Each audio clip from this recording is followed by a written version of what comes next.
Hey guys, welcome to the Diamond District. So today I wanted to talk about the importance of prioritizing yourself. As you can see, looking at my skin, I have not been doing that the way I should be. But that's okay, we can always make an adjustment and move forward. But prioritizing yourself in a more serious note. Honestly, it can be really hard for people, especially individuals who have grown up to unknowingly people please. People pleasing really just looks like, for men, it's essentially called the nice guy syndrome. But ultimately, it's putting other people's needs before yours at the sake or at the cost of your comfort or progression in life.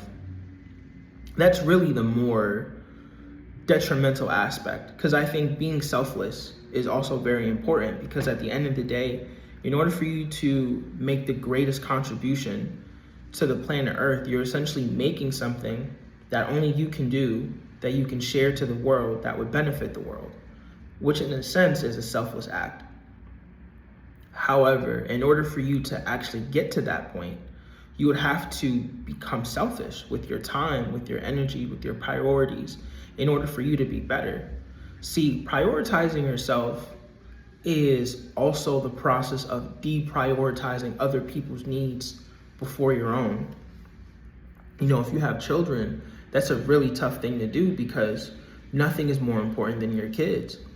So for people who have children, they have to prioritize finding a balance between doing the things that they need to do in order for them to grow and expand as an individual, and taking care of your children. Now, if you don't have kids and you're in a relationship, let's say, that is also a bit tough, because you have to balance the needs and wants of another individual while also prioritizing the needs and wants of yourself in order for you, once again, to grow and expand as an individual.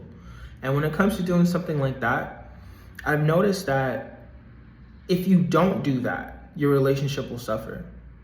Because when you don't have anything going on for yourself, especially as a man, and you're just essentially at the beck and call of the person that you're with, something happens where, you know, you're not respected. You're obviously not making enough motion. You're not doing the things that you're supposed to do as a man within a relationship in that kind of situation. And that's really going to fuck things up for you. So it's incredibly important as a whole, whether you have children, you're in a relationship, or single, which is essentially the easiest time to prioritize yourself. You have to put yourself first. You have to put yourself first before your parents, before your job, before your friends, what your friends want you to do. It's about what you need to do and where you want to go. And in order for you to even take the time to figure that out, you have to first be selfish with your time. And being selfish with your time isn't just telling other people no, it's also telling yourself no. When you want to watch movies and when you want to watch movie and TV shows and things like that, sometimes you need to say no to that, because you are volunteering your attention to somebody else's project.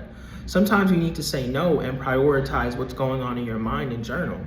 You know, sometimes you need to, if you go to a cookout and people are trying to offer you food that they work so hard on, sometimes you need to say no and prioritize your health. Prioritizing in a lot of cases is just you picking selfishness for the best possible reasons. And the best possible reasons are the further development of yourself. And sometimes in other situations, you're gonna look like the villain. And also, once again, in order for you to get through something like that, it's just like, well, fuck it, I am the villain because I love myself. You see, people who truly, truly love themselves, or love themselves to a toxic level, the word for that is called narcissists. And narcissists are always deemed as very villainous individuals, when ultimately they just have a type of self-love that is just so grandiose that it literally affects the people around them, typically in a negative way. You don't have to get to that level, but understand that those people also, if you think about it, are in positions and places where they want to be. Their career is typically further along. If they really cared about their body is typically further along. It's really just rooted in toxic self-love, but self-love nonetheless. So in order for you to first prioritize yourself, you need to establish that, I need to love myself.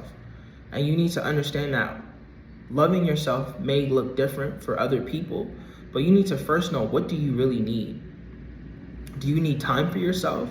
Do you need to take care of your body? Do you need to take care of your skin? Do you need to take care of your diet? Understand what you really need at this point in your life and prioritize those things.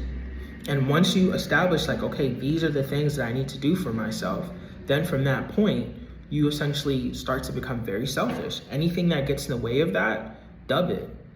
When I say dub it, I mean like cut it off. It's a New York thing. So anything that comes in the way of you prioritizing yourself, you need to cut it off. You need to stop it. And if that looks like a person, then you need to either let that person know, like, hey, this is the type of time I'm on. It don't matter what's going on, I'm gonna do these things. And if you're not okay with that, we can't be together. You're really gonna have to put your foot down about that. And in a lot of cases, if you enter a relationship with those parameters, like, hey, these are the things that I need to get done on a day-to-day basis, it's non-negotiable. And if these things are a problem for you, this relationship is not gonna work out. Honestly, heading into a relationship with those priorities in mind would benefit not just you, but also your partner, because if they don't have the ability to also prioritize themselves and they meet somebody that does, that sparks something within them. Prioritizing yourself, showing yourself self-love is such a positive thing that you can do that it will also affect the people around you in a positive manner. Remember, a narcissist is someone who loves themselves to such a toxic level that it can affect the people around them negatively. But as someone who loves themselves in such a positive way, when people look at you loving yourself, which could be taking care of yourself and et cetera, all the other behaviors I just mentioned, that would inspire them to want to do the same. That would inspire them to want to do the same. So understand that self-love and love in general is very much needed in this world. But in order for you to become the type of person you truly want to be as you're going upon your journey, it's going to require prioritizing yourself. And the root of that prioritization is self-love, right? So starting from the bottom, you love yourself. You see that you need these different things in order for you to be as beautiful as you want to be. So you prioritize those things. And in the face of other people's needs, wants, and desires, you say no. You be selfish. You put yourself first. Fuck your job, fuck your family, fuck anything that does not allow you to prioritize yourself. And that's really all I wanted to touch on. Just make sure that you are taking the time to love yourself in any way, shape, or form. That's all.